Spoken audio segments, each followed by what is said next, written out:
नमस्कार दोस्तों, स्वागत है आपका मेरे यूट्यूब चैनल इलेक्ट्रिकल भंडारी में। तो देखिए, यूके पॉलिटेक्निक एंट्रेंस एग्ज़ाम यानी कि जीप एंट्रेंस एग्ज़ाम के लिए हम ग्रुप ए के लिए आज जनरल इंजीनियरिंग के काफ़ी इम्पोर्टेंट कुछ क्वेश्चन पढ़ेंगे, जो मैंने आपके देखिए electrical, electronics and mechanical engineering के बेसिक्स क्वेश्चन लिए हैं जिसमें। तो आइए चलो स्टार्ट करते हैं। लेकिन जो ग्रुप ई वाले हैं वो भी इस वीडियो को देख सकते हैं, केवल आपका क्वेश्चन नंबर 50 तक। ठीक है, तो आइए चलो स्टार्ट करते हैं। क्वेश्चन नंबर फर्स्ट से आपका लिखा है स्क्रीन पे, देखिए इसमें क्या लिखा है आपका। ये सर्कल दिया हुआ है, देखिए इसके बीच में क्या है आपका, प्रोटॉन प्लस न्यूट्रॉन।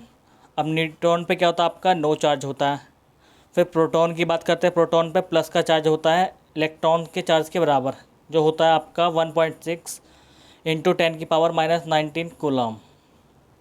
फिर चलते हम देखिए इलेक्ट्रॉन के उस पर, वो नेगेटिव में हो जाता है आपका चार्ज। इलेक्ट्रॉन के मास की बात करते हैं, आपका ये क्या होता है 9.1 इंटू 10⁻⁻27 किलोग्राम। फिर आपका देखिए प्रोटॉन का जो वेट होता है, मास का वेट, वो क्या होता है, मास आपका देखिए किलोग्राम में आपका 1.67 10⁻⁻27 किलोग्राम। अब इनमें एक रिलेशन निकल के आता है, आपका इलेक्ट्रॉन का द्रव्यमान किसके इक्वल होता है, आपका प्रोटॉन के द्रव्यमान अपॉन 1840 के इक्वल। ठीक है, तो ये रिलेशन आपको याद रखना है आपका। चलते हैं नेक्स्ट क्वेश्चन नंबर सेकंड की तरफ। देखिए ये भी काफ़ी इंपॉर्टेंट है आपका।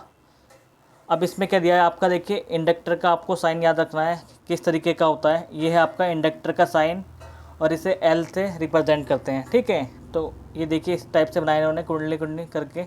फिर रजिस्टेंस का साइन आपने देखा होगा, सिंबल क्या होता है, इसे आर से रिप्रेजेंट करते हैं। फिर चलते हैं हम कैपेसिटर।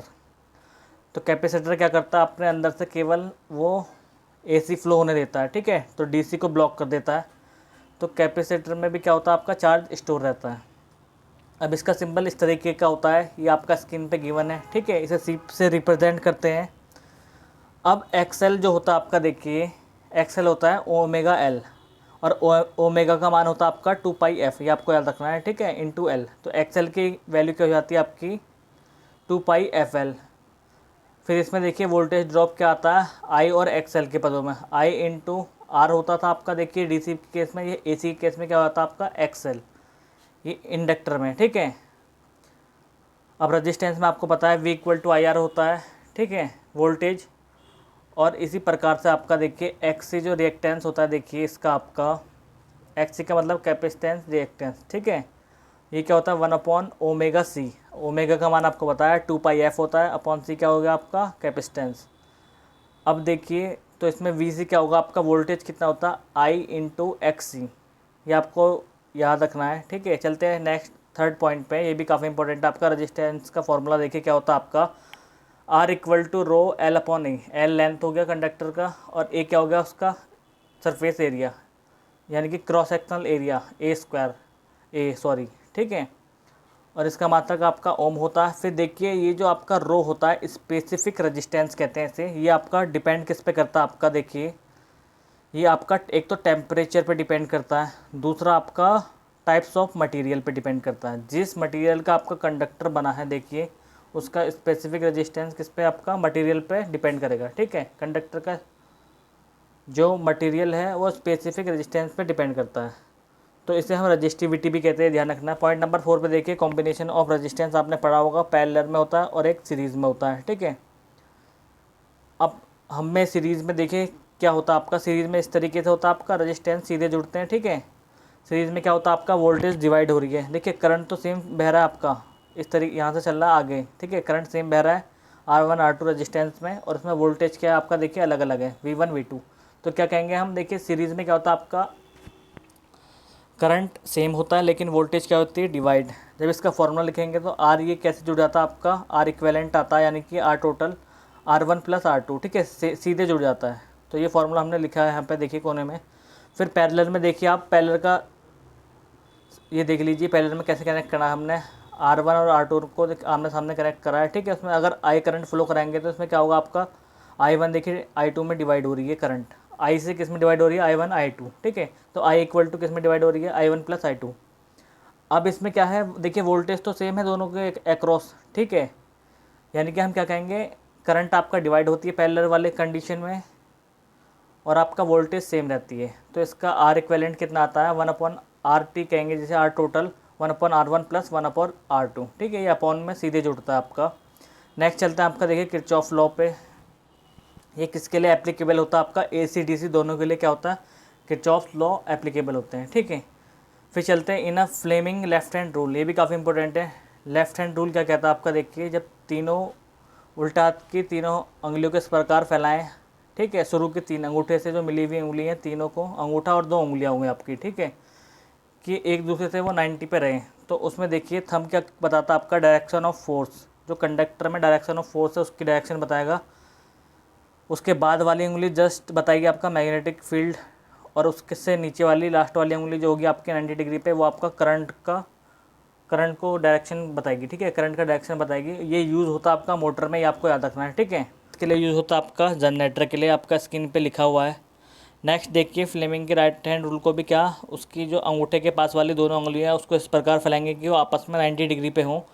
तो फिर थंब क्या होगा आपका, फोर्स की डायरेक्शन शो करेगा, और उसके पास वाली उंगली जो होगी आपकी, ठीक है, मिडिल फिंगर कहेंगे जिसे हम, वो आपका मैग्नेटिक फील्ड की डायरेक्शन को शो करेगी। लेकिन जो लास्ट वाली उंगली बची आपकी 90 डिग्री पे, वो आपका इंड्यूस्ड EMF की डायरेक्शन शो करेगी आपका कंडक्टर में। ठीक है, तो चलते हैं क्वेश्चन नंबर 7 नेक्स्ट की तरफ। देखिए 3 फेज पावर का फॉर्मूला क्या होता है आपका, देखिए 3 VP/IP cos∅। cos∅ क्या होता है, I और V के बीच एंगल होता है। ठीक है, ये आपको ध्यान रखना है। cos∅ क्या होगा, V और I के बीच क्या होगा, एंगल होगा। ठीक है, ये आपका पावर फैक्टर कहलाता है, ये आपको ध्यान रखना है। ठीक है, VP का मतलब फेज वोल्टेज, और आपका IP का मतलब फेज करंट का 3 गुना होता है 3 फेज के लिए। ठीक है, अगर लाइन वोल्टेज लाइन करंट हो गया VL/IL से, ये आपका √3 टाइम्स होता है। ठीक है, पावर का फॉर्मूला इसमें, तो ये भी याद रखना है। फिर चलते हैं 8 पे, fuse wire made of lead और टिन का बना होता है।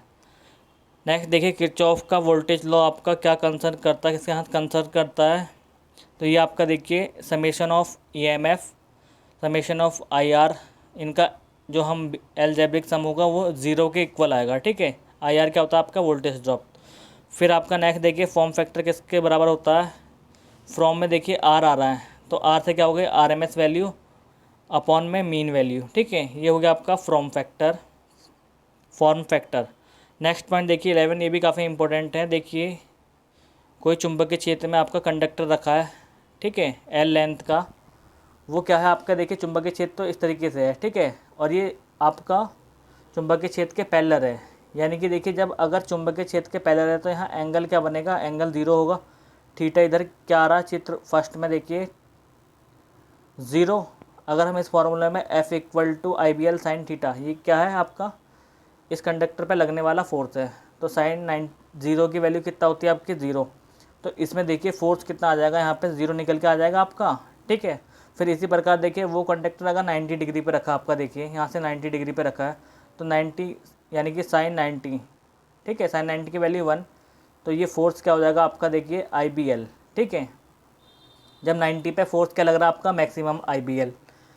जब मतलब चुंबकीय क्षेत्र के समांतर है आपका देखिए कंडक्टर, यानी कि थीटा = 0, तो फोर्स क्या हो रहा है आपका, मिनिमम हो रहा है। ये आपको ध्यान रखना है। चलते हैं नेक्स्ट पॉइंट पे आपका, क्वेश्चन नंबर 12 में देखिए आपका द इफेक्टिव वैल्यू ऑफ आपका 5 एम्पियर दिया हुआ है। ठीक है, करंट का, तो देन DC करंट इज़, तो जो इफेक्टिव वैल्यू है DC करंट में तो सेम ही होती है ना आपकी, 5 एम्पियर ही होगा। ठीक है, ये आपको याद रखना है। DC में कोई वो नहीं होता आपका एवरेज, एक ही वैल्यू होती है खाली। ठीक है, 5 एम्पियर ही होगा सेम।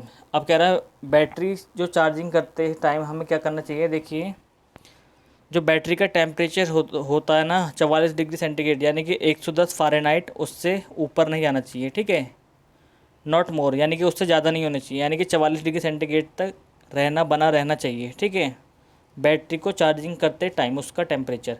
नेक्स्ट पॉइंट देखिए आपका इलेक्ट्रिकल सर्किट में जब आग लगते हैं तो उसको कैसे बुझाते हैं हम, ये देखिए आपका हमारे पास सूखा रेत अथवा आपका क्या होना चाहिए, CCl4 यानी कि टेट्राक्लोराइड और लिक्विड CO2 आदि से हमें आग बुझाना चाहिए इलेक्ट्रिकल सर्किट का, यह हमें ध्यान रखना है। ठीक है, या फिर आग बुझाने की यंत्र होते डिवाइस रखे होते हैं उससे बुझाना चाहिए।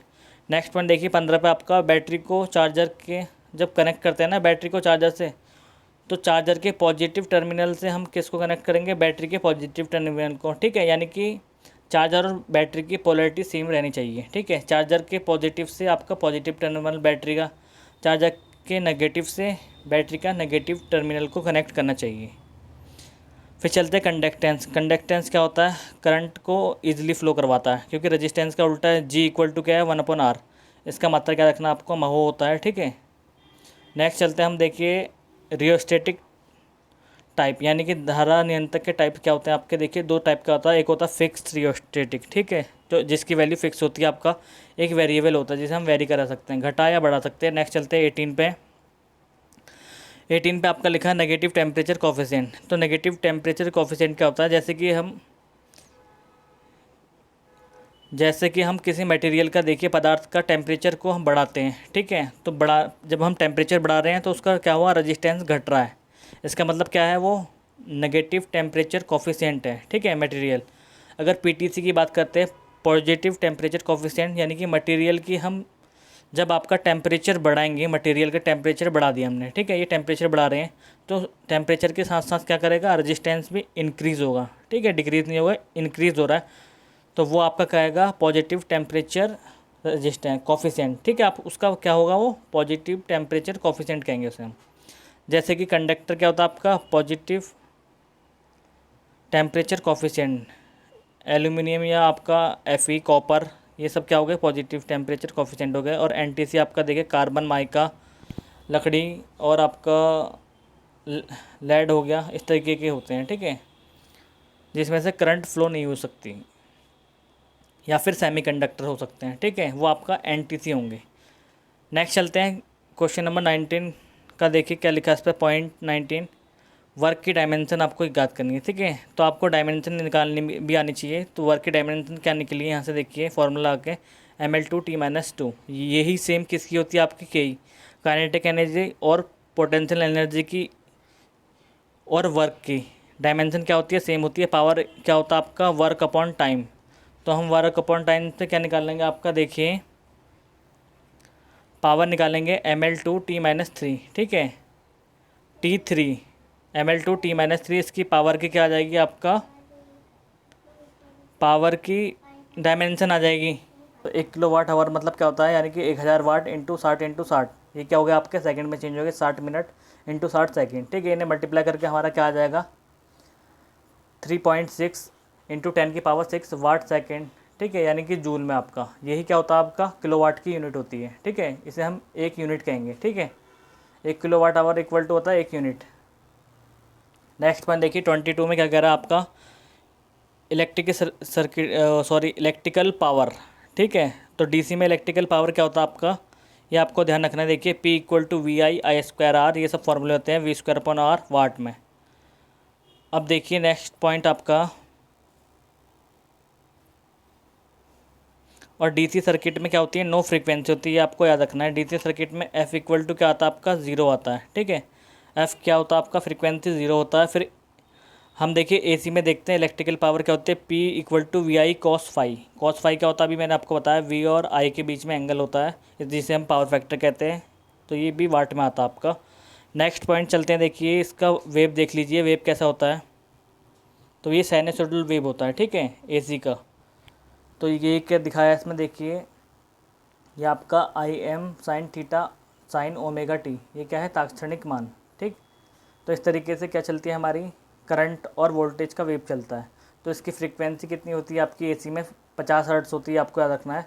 नेक्स्ट देखिए एडवांटेज ऑफ इलेक्ट्रिकल हीटिंग। तो इलेक्ट्रिकल हीटिंग की एडवांटेज क्या होती है आपकी, देखिए इसमें क्या होता है आपका, क्लीननेस होती है, एब्सेंस ऑफ फ्लू गैसेस, यानी कि फ्लू गैसेस नहीं होती इसमें, क्विक स्टार्टिंग होता है। नेक्स्ट देखिए आपका हाई इफ़िशेंसी होती है, यूनिफॉर्म हीटिंग होती है इसमें, सेफ्टी होती है, मितव्ययिता होती है, यानी कि इकोनॉमिकल होती है। और 1 joule = 1 newton metre equal to होता है आपका 1 वाट सेकंड के। 1 जूल इक्वल टू होता है 10⁻7 अर्ग, ये भी आपको याद रखना है। नेक्स्ट देखिए आपका काइनेटिक एनर्जी का फॉर्मूला क्या होता है, ½ mv², m मास, v आपका वेलोसिटी होता है ये जूल में, या u = mgh भी होता है, ठीक है, ये भी याद रखना आपको। 1 यूनिट इक्वल टू होता है 1 kWh, मैंने भी आपको बताया ऊपर। नेक्स्ट देखिए 28 पे आपका क्या होता है, जूल लॉ होता है आपका I²RT, ये भी काफ़ी मोस्ट इंपॉर्टेंट है। जूल लॉ होता है आपका I square R T, H equal to होता है आई स्क्वायर आर टी, ठीक है। R resistance, T temperature, I current हो गया। किरचॉफ करंट लॉ आपको पता है कि क्या होता है, जंक्शन पे आने वाली धाराएं इक्वल टू जाने वाली धाराओं का योग क्या होता है, बीजगणितीय योग जीरो होता है, तो आई समेसन जीरो हो गया, ठीक है। वोल्टेज लॉ देखेंगे, अगर आप देखिए वोल्टेज लॉ भी अभी मैंने बताया आपको, इसमें भी क्या होता है, summation of EMF into I R. Voltage drop क्या होता है आपका, एल्जेब्रिक सम जीरो होता है, ठीक है। बंद लूप के लिए होता है ये, ठीक है, क्लोज लूप के लिए। अब चलते हैं बेसिक इलेक्ट्रिक फॉल्ट क्या क्या होते हैं आपके। जनरली 3 प्रकार के होते हैं। एक होता है देखिए ओपन सर्किट फॉल्ट, जैसे कि तार का बीच में है टूट जाना, इसे कहेंगे हम ओपन सर्किट फॉल्ट। नेक्स्ट देखिए पॉइंट नंबर सेकंड पे आपका शॉर्ट सर्किट फॉल्ट। अब शॉर्ट सर्किट फॉल्ट क्या होता है, देखिए जब तार आपस में जुड़ जाए, 2 तार आपस में जुड़ जाएंगे तो क्या हो जाएगा आपका शॉर्ट सर्किट फॉल्ट, ठीक है। नेक्स्ट होता है आपका देखिए अर्थ फॉल्ट या ग्राउंड फॉल्ट करते हैं, जैसे कि कोई तार आपका देखिए लाइनें बिछी होती हैं, तार ऊपर से टूट के अगर नीचे अर्थ ग्राउंड हो जाए तो उसे कहेंगे हम ग्राउंड फॉल्ट, ठीक है, ये भी आपका रखना है। नेक्स्ट देखिए आपका इलेक्ट्रिकल चार्ज।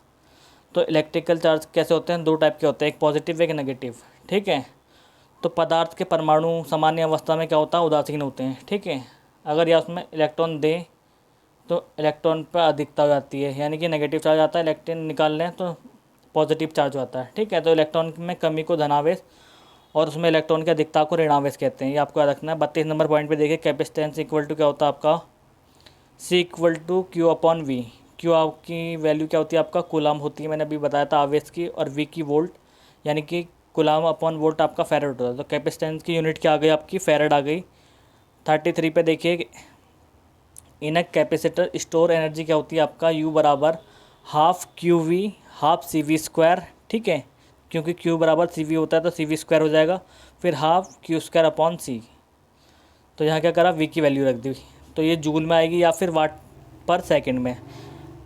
अब 34 पे देखिए इसमें क्या लिखा है, इन अ सीरीज़ कैपेसिटर। तो सीरीज़ में जब हम कैपेसिटर को जोड़ेंगे, जैसे ये सीरीज़ में है, सॉरी हाँ ये सीरीज़ में है, देखिए कैपेसिटर इस टाइप से आपका, ठीक है, C1 C2 आपका C3 सीरीज़ में जुड़े हुए हैं, तो ये क्या होगा आपका, जैसे कि रजिस्टेंस हम पैरेलल में जोड़ रहे हैं तो उस तरीके से क्या हो जाएगा आपका, ये फॉर्मूला हो जाएगा सीरीज़ में, ठीक है। उल्टा होगा 1/R C equivalent equal to होगा 1/C1 plus 1/C2 plus 1/C3 dash dash dash 1/N तक। और पैरेलल की बात करें तो कैपेसिटेंस जब पैरेलल में होंगे आपका देखिए इस तरीके से, अगर ये पैरेलल में हैं दिए हुए हैं आपका, देखिए कॉम्बिनेशन पैरेलल में क्या होगा, सी इक्विवेलेंट का आपका, तो ये रेजिस्टेंस के सीरीज़ की तरह जोड़ेंगे सीधे, ठीक है। कैपेसिटेंस पैरेलल में रेजिस्टेंस के सीरीज़ की तरह जोड़ेंगे, सीधे जुड़ जाएंगे C1 plus C2 plus C3, ठीक है, सी इक्विवेलेंट आ जाएगा इससे। नेक्स्ट पॉइंट पे बात करते हैं हम आपका, देखिए इलेक्ट्रिक कैपेसिटेंस, ये क्या होता है आपका, E naught A upon D, A area, D आपका क्या होगा उसकी लेंथ हो जाएगी, ठीक है, चौड़ाई हो जाएगी, डिस्टेंस। तो ये एयर के लिए है, ये भी फेरेड में आएगा आपका, ठीक है। इलेक्ट्रिक कैपेसिटेंस, ये आपका परमिटिविटी होती है, ठीक है, एयर में। नेक्स्ट बात कर लेते हैं हम, देखिए सेल्स की, काफ़ी इंपॉर्टेंट पॉइंट है ये भी आपका। सेल्स 2 प्रकार के होते हैं जनरली, प्राइमरी सेकेंडरी। अब प्राइमरी सेल क्या होता है, देखिए जिस सेल को हम दोबारा चार्ज नहीं कर सकते, जैसे घड़ी में सेल देखा होगा आपने, वो आपका एक प्राइमरी कैटेगरी का सेल है, तो उसे हम दोबारा चार्ज नहीं कर सकते हैं, ठीक है। यानी कि जो इसमें रासायनिक अभिक्रिया होती है इसमें, वो आपका उत्क्रमणीय नहीं होती, यानी कि नॉन रिवर्सेबल होती है, तो वो आपका क्या होगा, हम दोबारा भी चार्ज नहीं कर सकते उसे, ठीक है, दोबारा यूज़ में नहीं ले सकते, उसे कहेंगे हम प्राइमरी सेल। जिसको हम दोबारा यूज़ में ले सकते हैं उसे कहेंगे सेकेंडरी सेल। उसके अंदर जो अभिक्रिया होगी, रासायनिक अभिक्रिया होगी इलेक्ट्रोलाइट में, वो क्या होगी, रिवर्सेबल होगी, ठीक है, उत्क्रमणीय होगी हिंदी में बोले तो। अब इनके एग्जाम्पल याद रखने आपको, देखिए एग्जाम्पल देखिए प्राइमरी सेल के आपका क्या क्या होते हैं, लेखलांचे सेल हो गया, एडिसन या Bunsen cell, Daniell cell, all type के ड्राई सेल्स हो गए, ये सब किस में आ गए आपके प्राइमरी सेल में, और मरकरी सेल। अब सेकेंडरी सेल आपने देखा ही होगा, लेड एसिड एक्यूमुलेटर, बैटरी और सेल एक ही चीज़ होती है, लेकिन एक ग्रुपिंग इस सेल इस कॉल्ड बैटरी, यानी कि जब हम बहुत सारे सेलों की ग्रुपिंग करते हैं, ठीक है, तो वो बैटरी में चेंज हुआ था आपका, कन्वर्ट हुआ था। तो बैटरी से मिलके क्या बनेगा आपका, सॉरी सेल से मिलके क्या बनेगा आपका, जब ग्रुपिंग सेल की करते हैं तो वो बैटरी बन जाता है। तो सेलों की ग्रुपिंग से क्या बनाते हैं हम, जोड़ के बैटरी का निर्माण करते हैं। तो ये इसमें आएगा आपका, फिर निकल कैडमियम आपका, फिर निकल आयरन, ठीक है, ये एल्कलाइन सेल्स हो गए। अम्लीय और क्षारीय अलग अलग। नेक्स्ट देखिए आपका इफ़िशेंसी ऑफ बैटरी क्या होती है आपकी, NB से डिनोट करा, आउटपुट ऑफ बैटरी का, और अपॉन में input of battery.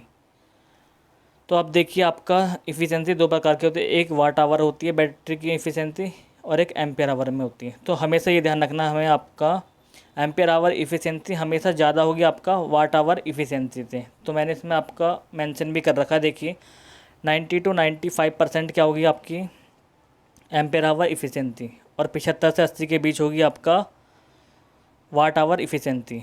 Next point चलते हैं, देखिए लेड एसिड सेल जो होता है आपका, इसमें देखिए एनोड किसका होता है आपका PPO2, ठीक है, और कैथोड किसका होता है, एनोड मतलब पॉजिटिव टर्मिनल, कैथोड मतलब नेगेटिव टर्मिनल, इलेक्ट्रोड भी कह सकते हैं। और प्योर लेड होता है आपका कैथोड का, कैथोड पे होता है प्योर लेड, ठीक है, यानी कि हम कह सकते हैं कैथोड प्योर लेड का होता है। और इलेक्ट्रोलाइट इसमें H2SO4 का यूज़ करते हैं लेड एसिड सेल में, ये भी काफ़ी इंपॉर्टेंट याद रखना आपका। इंटरनल रेजिस्टेंस इसका 0.02 बहुत ही कम होता है, ठीक है, तो काफ़ी अच्छा सेल होता है आपका लेड एसिड। नेक्स्ट देखिए आपका 38 पे लिखा है प्रकाश द्वारा विद्युत ऊर्जा प्राप्त करना, ठीक है, वो कहलाएगा आपका फोटो इलेक्ट्रिक, और दाब द्वारा विद्युत ऊर्जा का प्राप्त करना पीजो इलेक्ट्रिक इफेक्ट कहलाता है, ठीक है। 38 नंबर पे 39 पे देखिए कूलॉम्स लॉ क्या कहता है, देखिए जब भी दो कोई आपका आवेश d दूरी पे रखे हों तो उसमें लगने वाला फोर्स क्या होगा, Q2 Q1 Q2 के मल्टीप्लिकेशन और उनकी जो बीच की दूरी है उसके इन्वर्सली प्रोपोर्शनल के स्क्वायर के इक्वल होता है। तो इसी से यहाँ फार्मूला लिख दिया हमने, देखिए F equal to Coulomb's law याद होना चाहिए आपको, 9 × 10⁹ Q1 Q2 upon d square, Newton इसका मात्रक हो गया। बी देखिए फिर आपका फ्लक्स डेंसिटी क्या होती है, फ्लक्स डेंसिटी होती है आपकी φ/a, ठीक है, flux upon area, weber per metre square, इसका मात्रक होता है आपका टेस्ला, यूनिट याद रखनी है फ्लक्स डेंसिटी की आपको। नेक्स्ट देखिए आपका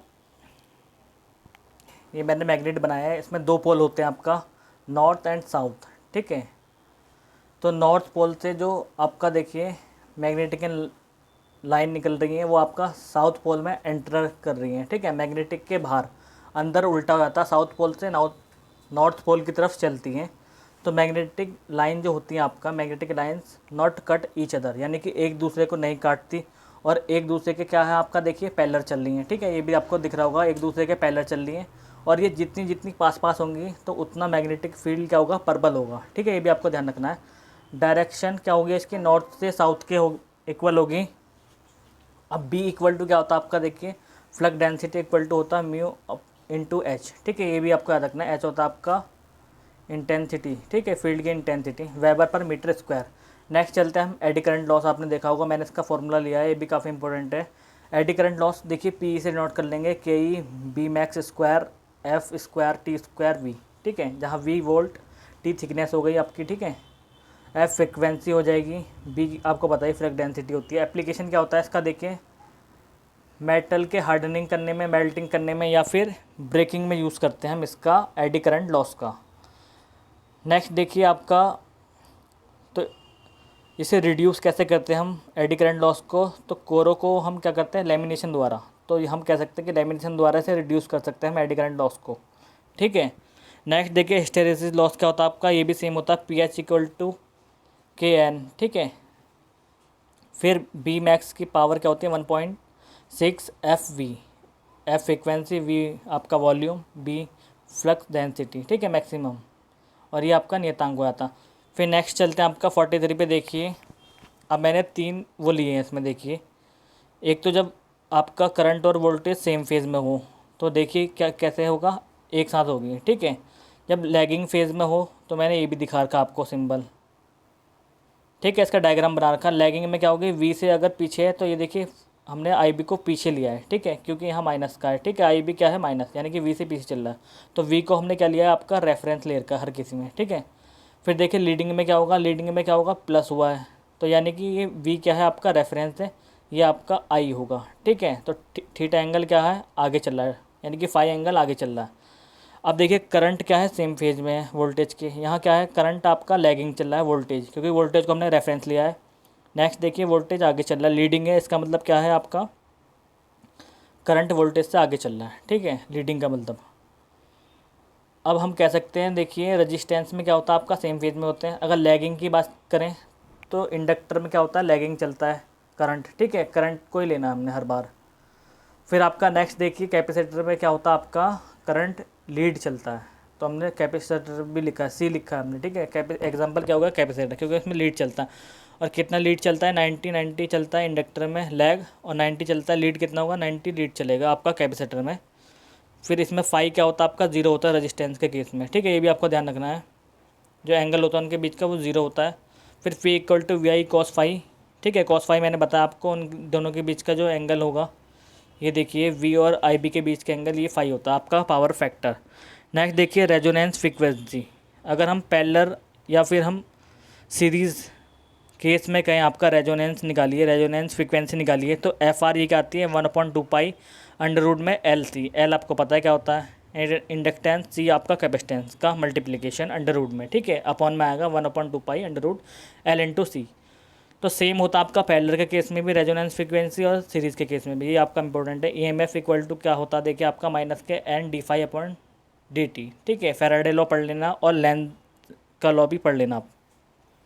अब देखिए ए सी और डी सी बोथ सप्लाई पर आपका यूनिवर्सल मोटर चलती है। 46/47 पे आपका क्या दिया हुआ है, देखिए किसी भी इलेक्ट्रिक सर्किट की पावर को वाट मीटर द्वारा नापते हैं। नेक्स्ट 48 आपका देखिए ट्रांसफार्मर जो होता है आपका इलेक्ट्रोमैग्नेटिक इंडक्शन पर वर्क करता है, ठीक है। ये क्या करता है आपका ट्रांसफार्मर, आपको पता होगा कि एसी क्वांटिटी को स्टेप अप या स्टेप डाउन करता है, ठीक है, यानी कि वोल्टेज को बढ़ा और घटा दोनों सकता है। ह्यूमन बॉडी का रेजिस्टेंस आपको पता होना चाहिए कितना होता है, 1000 ओम के आसपास, ठीक है, 950 भी हो सकता है, 960 भी हो सकता है, तो लगभग इतना हमने लिया है 1000 के आसपास, ठीक है। अब फ्यूज़ की रेटिंग आपका एम्पियर में होती है, और एसी प्रोड्यूस करने के लिए हम अल्टरनेटर का यूज़ करते हैं, ठीक है। और ये भी ध्यान रख लेना, एसी हम जनरेशन जनरली क्या करते हैं 11 kV पे करते हैं, ये तो वैसे आने का नहीं, काफ़ी हाई थोड़ा लेवल इसका अप हो गया, तो फिर भी देख लेना एक बार 11 kV पे क्या होता है आपका बिजली बनती है। फिर देखिए आपका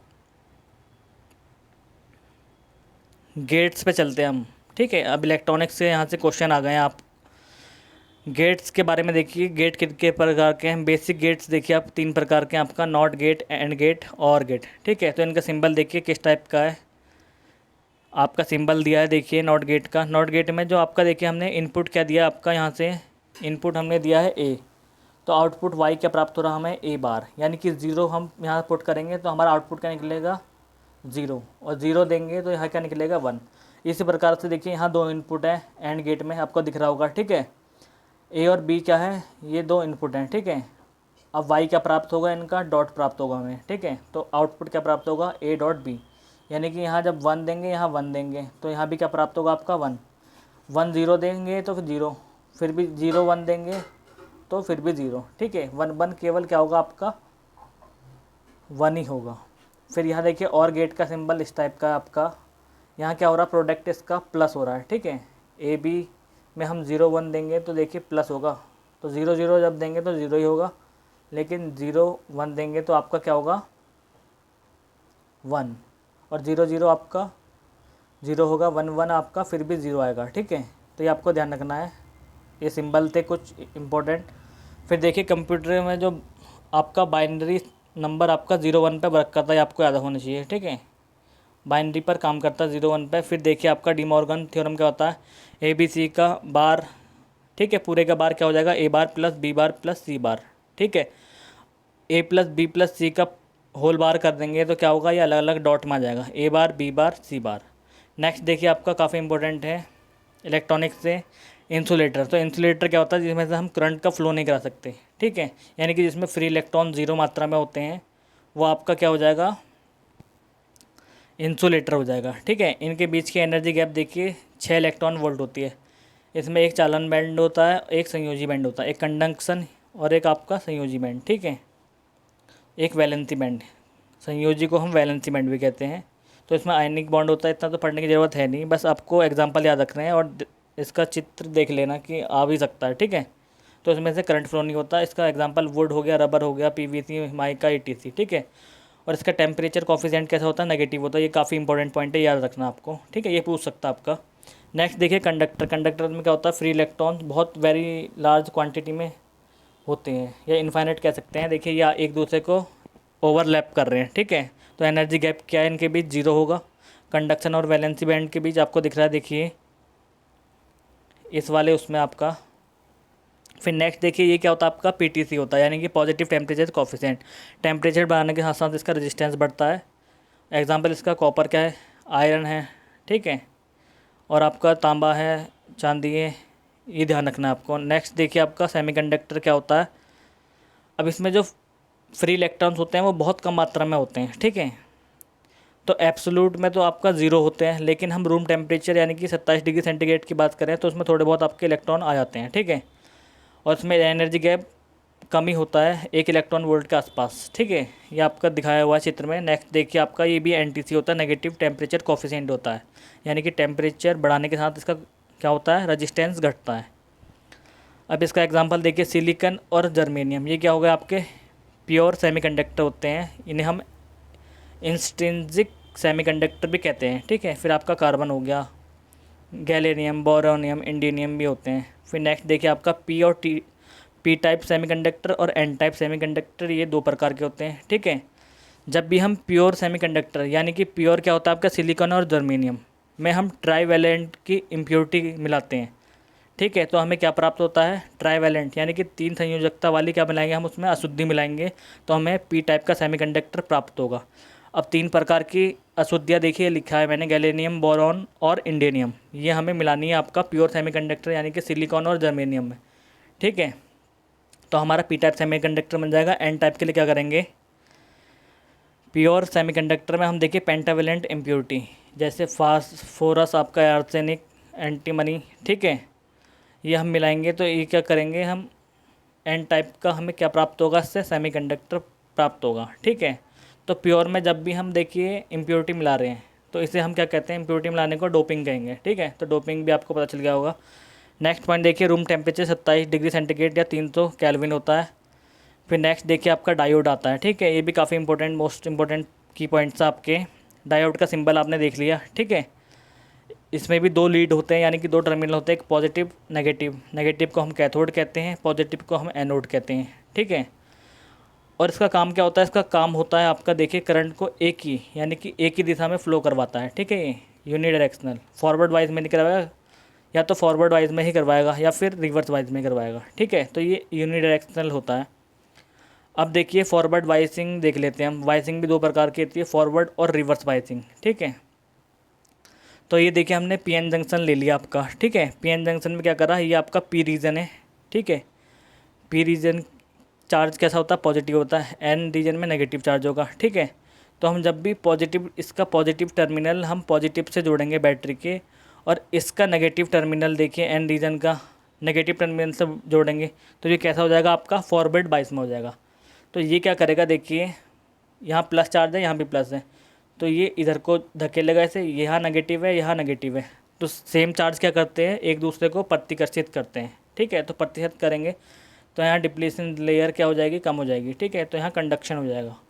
इस तरीके से हमें याद रखना है फॉरवर्ड बाइस। रिवर्स वाई में देखिए यहाँ क्या कर देंगे हम, आपका अभी तो पॉजिटिव था, यहाँ चेंज कर देंगे टर्मिनल, ठीक है। यहाँ नेगेटिव लगा देंगे और यहाँ आपका पॉजिटिव, ठीक है। तो माइनस का प्लस को अट्रैक्ट करेगा और प्लस वाला माइनस को, तो यहाँ क्या हो जाएगी आपके डिप्लेशन लेयर बढ़ जाएगी, तो इसमें से कंडक्शन नहीं होगा, यानी कि करंट फ्लो नहीं होगा, ठीक है। तो आपको याद रखना है, ये आपका फॉरवर्ड और रिवर्स वाइजिंग होती है। थोड़ा शॉर्ट में बताया मैंने आपको। फिर नेक्स्ट चलते हैं, देखिए इसके एप्लीकेशन देख लेते हैं। यूजेस, एसी को डीसी में कन्वर्ट करता है, फिर करंट को क्या करता है, ब्लॉकिंग करता है, फिर चार्जिंग में यूज़ होता है, इन्वर्टर्स में यूज़ होता है, ठीक है। यहाँ इसके यूजेस होते हैं। नेक्स्ट चलते हैं हम, देखिए आपका ज़ीनर डायोड। इसका देखिए आप सिंबल याद जरूर कर लेना, ठीक है। सिंबल इसलिए बनाए हैं, आपका सिंबल इस टाइप का होता है इसका। एक हमने इस तरीके से वही डायोड बनाया सिंपल, उसमें जेड बना दिया, ठीक है। तो ये क्या हो जाएगा आपका ज़ीनर डायोड। वही इसमें एक पॉजिटिव एनोड और कैथोड होते हैं, वही 2 ही टर्मिनल। और ये क्या करता है आपका रिवर्स बायक, यानी कि रिवर्स बायसिंग पे क्या करता है, वर्क करता है, यानी कि करंट को कंट्रोल करता है, ठीक है। नेक्स्ट देखिए एवलांचे डायोड। इसमें भी 2 टर्मिनल होंगे, एनोड और कैथोड आपका। इसका सिंबल कुछ ऐसा होता है, ठीक है। जेड नहीं होता, खाली उल्टा एल होता है। सिंबल देख रहे होंगे आप, ये रहा। इसका काम होता है, मेन वर्क क्या होता है, एवलांची ब्रेकडाउन, इसका भी ब्रेकडाउन वर्क होता है। नेक्स्ट चलते हैं, देखिए आपका यूज़ इसका होता है माइक्रोवेव में और सिग्नलिंग में, ठीक है। फिर करते हैं हम बात एलईडी की, लाइट एमिटिंग डायोड। एक एनोड है इसमें, एक कैथोड है। तो इसका सिंबल देख लीजिए आप, वेरेक्टर डायोड, सॉरी एलईडी का, ये भी काफ़ी इंपॉर्टेंट है, सिंबल पूछ लेता है, ठीक है। यूज़ इसका कहाँ होता है आपका, ट्रैफिक सिग्नल, कैमरे का फ्लैश देखा होगा उसमें यूज़ होता है, ठीक है। फिर लाइटिंग सेंस में भी यूज़ हो जाता है आपका, देखिए एलईडी का। नेक्स्ट चलते हैं वेरेक्टर डायोड, ये भी काफ़ी इंपॉर्टेंट है। इसमें भी देखिए डायोड का सेम है, लेकिन इसमें क्या जोड़ा है, कैपेसिटर जोड़ देते हैं, ठीक है। तो ये बन जाता है आपका वेरेक्टर डायोड। तो फिर ये क्या करता है, शुद्ध एसी को ही फ्लो करवाता है, ठीक है। डीसी को क्या कर देता है आपका, ब्लॉक कर देता है। तो इसका यूज़ कहाँ करते हैं हम, वोल्टेज कंट्रोल कैपेसिटर या फिर वोल्टेज कंट्रोल ऑसिलेटर में करते हैं, फिर फ्रीक्वेंसी मल्टीप्लायर में भी कर सकते हैं, ठीक है। नेक्स्ट चलते हैं आपका 56 पे। अब बात करते हैं हम मैकेनिकल की, ठीक। ये भी काफ़ी इंपॉर्टेंट है, आपके क्वेश्चन सारे की पॉइंट्स लिए गए हैं पिछले वर्षों में जो आए हुए एग्ज़ाम से। तो 56 नंबर देखिए आपका, 56 पे क्या लिखा है आपका, दो भिन्न भिन्न व्यास वाले पाइप को जोड़ते हैं हम। तो ये जोड़ते हैं आपका रिड्यूसर से, ठीक है। ये आपको याद रखना है, किससे जोड़ेंगे हम, रिड्यूसर से। पाइप में बाहरी चूड़ियाँ किससे काटी जाती हैं आपका, आपको पता होगा कि डाई से काटते हैं हम चूड़ियाँ। और आंतरिक चूड़ियाँ किससे काटी जाती हैं पाइप में, आपका टैप से, ठीक है। ये भी आपको पता चाहिए। A4 पेपर का माप क्या होता है, ठीक है, ट्रिम और अनट्रिम्ड करा हुआ। यानी कि अब देखिए अनट्रिम्ड क्या होता है आपका, 240 इंटू 330, ठीक, में होगा ये आपका। 210 इंटू 297 ये ट्रिम हो गया, ठीक है। A4 सीट का, A4 सीट देखी होगी आपने। नेक्स्ट आपका देखिए 61 आपका स्क्रीन पे गिवन है, इसमें लिखा है आपका, देखिए कि बेलनाकार छिद्र बनाने के लिए उपयोग में लाया जाता है। तो हम ड्रिल का यूज़ करते हैं, ठीक है। और मैक्सिमम यूज़ कौन से ड्रिल का होता है आपका, ट्विस्ट ड्रिल का। ये आपको याद रखना, काफ़ी इंपॉर्टेंट पॉइंट है। अब देखिए फर्स्ट प्लेन में प्रोजेक्शन में पर्दा जो होता है वो आपका वस्तु के पीछे होता है, ठीक है। फर्स्ट प्लेन में प्रोजेक्शन, ठीक है, में पर्दा आपका वस्तु के पीछे होता है। थर्ड प्लेन में प्रोजेक्शन में वस्तु होती है आपका पर्दे के पीछे, ठीक है, उल्टा हो जाएगा आपका। तो ये आपको 2 पॉइंट काफ़ी इंपॉर्टेंट है। 64 पे चलते हैं। अब देखिए हम आपका ड्राइंग में अदृश्य अथवा पीछे हुए भाग को दिखाने के लिए प्रयुक्त लाइन, ठीक है, जो छुपी हुई होती है आपकी या पीछे हुए भाग को कोई चित्र बनाया, उसके पीछे जो हमें भाग दिख नहीं रहा, तो उसको दर्शाने के लिए हम किसका यूज़ करते हैं, आपका डॉटेड या हेडन लाइन का। ये आपको याद रखना है। नेक्स्ट देखिए आपका, नेक्स्ट आपका है 65 पे रिप्रेजेंटेटिव फैक्टर, ठीक है। तो ये क्या होता है आपका, देखिए ड्राइंग में वस्तु की प्रदर्शित माप में लेनी है हमें, मिलीमीटर में, और अपॉन वस्तु की वास्तविक माप में लेनी है, ठीक है। ये आपका हो जाएगा RF, यानी कि रिप्रेजेंटेटिव फैक्टर। नेक्स्ट देखिए आपका, मापनियाँ कितने प्रकार की होती हैं, तो ये भी आपको पता होनी चाहिए। मापनियाँ कितने प्रकार की होती है आपके, 3 प्रकार की। एक आपका हम फुल स्केल का यूज़ करते हैं, एक रिड्यूसिंग स्केल का, एक इंक्रीजिंग स्केल का। नेक्स्ट चलते हैं हम, देखिए पॉइंट 67 पे आपका, ये भी काफ़ी इंपॉर्टेंट है। देखिए सिंबल आपका है ये first angle and third angle के लिए, ठीक है। तो फर्स्ट प्रोजेक्शन में फर्स्ट एंगल में सिंबल कुछ आपका इस टाइप का दिखेगा, ठीक है। और थर्ड एंगल में क्या होगा, इसका उल्टा हो जाएगा, जस्ट जो फर्स्ट का था थर्ड एंगल में जस्ट उल्टा हो जाएगा, ठीक है। तो ये आपको याद रखना है।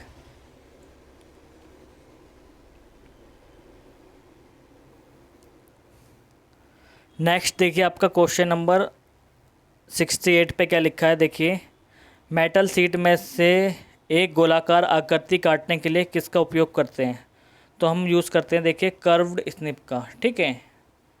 तो मेटल सीट में से गोलाकार आकृति काटने के लिए हम कर्व्ड स्निप का यूज़ करते हैं, हमें याद रखना है। फिर बो सॉ का यूज़ हम करते हैं आपका बड़े लकड़ी के टुकड़े को काटने में। 70 पे देखिए आपका which saw is used for straight and precious cut, ठीक है। तो ये आपका होता है टेनन सॉ, याद रखना आपको। टेनन सॉ से क्या करते हैं हम, स्ट्रेट एंड प्रीसियस काटने के लिए हम क्या यूज़ करते हैं, टेनन सॉ का। नेक्स्ट आपका देखिए फाइलिंग क्रिया संबंधित है।